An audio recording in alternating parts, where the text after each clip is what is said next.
اپنی زندگی میں اللہ کی مدد کی طرف بڑھیں، مالک کی مدد کا حصول اختیار کرنے کی کوشش کریں، اللہ کے ساتھ اپنے آپ کو جوڑیں۔ اگر اللہ کی مدد نصیب ہو، یہ جو ہم جتنا ڈرتے رہتے ہیں، سہمے رہتے ہیں، پریشان رہتے ہیں کوئی کیا کر دے گا، ہمارے ہاں نا ہر شعبے میں معاذ اللہ ایک مافیا ہے، الا ماشاء اللہ۔ وہ مافیا کہتا ہے میرے ساتھ ملو گے تو میں چلنے دوں گا، ورنہ میں نہیں چلنے دوں گا، مارکیٹ میں آ ہی نہیں سکتا فلانا بندہ، کیونکہ یہاں ہمارا قبضہ ہے۔ اور میرے بھائی پھر بہت سارے لوگ جن کی نیتیں اور ارادے بڑے اچھے ہوتے ہیں شروع میں، وہ بھی اس مافیا کا شکار ہو جاتے ہیں اور ان کے رنگ میں رنگ جاتے ہیں۔ یاد رکھنا، کسی شخص کی بلیک میلنگ کا کبھی شکار نہ ہونا، کبھی کسی کی میٹھی اور مسجع مکفہ باتوں کا شکار نہ ہونا۔ کوئی کیا کر سکتا ہے اگر اللہ مددگار ہو تو؟ جس کو رب کریم اٹھانا چاہے اسے کوئی گرا سکتا ہے؟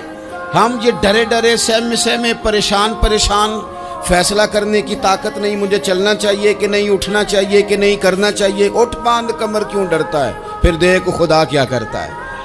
حضرت عبداللہ ابن عباس فرماتے ہیں میرے نبی پاک علیہ السلام نے میری تربیت فرمائی، حضور نے میری تربیت فرمائی، اور محبوب پاک علیہ السلام نے فرمایا عبداللہ یاد رکھنا، یہ نوجوان دوست میری بات لکھ لیں، پریشان لوگ میری بات لکھ لیں، جن کے پاس قوت فیصلہ نہیں وہ اس بات کو لکھ لیں۔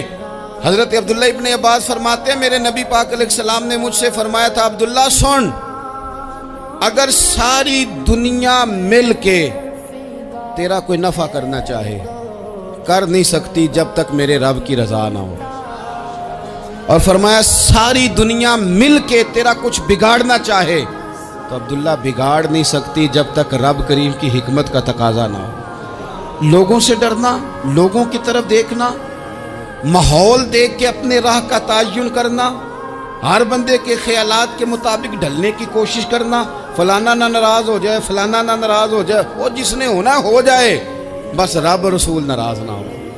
اپنی زندگی میں اپنے مالک کو مولا جان کے، بل اللہ مولاکم، اللہ تمہارا مولا ہے، وَهُوَ خَيْرُ النَّاصِرِينَ، وہ بہترین مددگار ہے۔ توجہ جب بھی کریں رب کی جانب کریں، اپنے دل کا قبلہ درست رکھیں، سوچوں کے زاویے سیدھے رکھیں۔ میرے بھائی مالک جب بندوبست کر دے نا، جب مالک بندوبست کر دے پھر ایسا بندوبست کرتا ہے کہ لوگوں کے پاس نا چارہ نہیں رہتا۔ حضرت مریم رضی اللہ تعالی عنہا پاک باز تھیں، مسجد میں رہی تھیں، پر مالک کی حکمت کے تقاضے بڑے عجیب ہیں نا۔